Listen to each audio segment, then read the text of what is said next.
Je m'intéresse depuis toujours à la formation professionnelle et à l'enseignement professionnel. Et j'appartiens à un courant de recherche qui s'appelle la didactique professionnelle. Le thème sur lequel je vais travailler sur la plateforme, c'est les formations en situation de travail. D'abord, je crois qu'il y a de nombreux témoignages et de nombreuses expérimentations en cours en France, mais aussi dans beaucoup de pays étrangers. C'est clair que depuis que je connais la plateforme EPAL, donc il n'y a pas très longtemps finalement, je me suis dit qu'on pouvait avoir un usage assez développé de la plateforme avec les étudiants. D'abord parce qu'il y a beaucoup de ressources, parce qu'il y a beaucoup de ressources qui sont brèves, assez vite utilisables et manipulables par des étudiants à différents niveaux.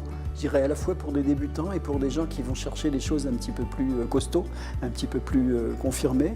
Et puis surtout, c'est l'avantage de pouvoir disposer d'expériences et de témoignages, mais aussi de réflexions qui viennent de différents horizons.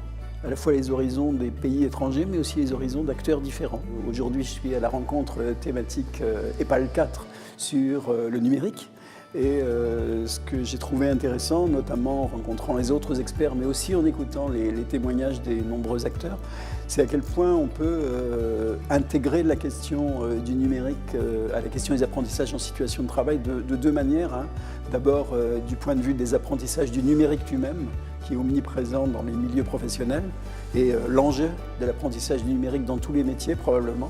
Et deuxièmement, à penser aussi comment le numérique peut intervenir dans les formations en situation de travail, à la fois à partir des ressources présentes dans les situations, mais aussi comme moyen d'ajouter et d'enrichir les situations de travail, les situations de formation en situation de travail.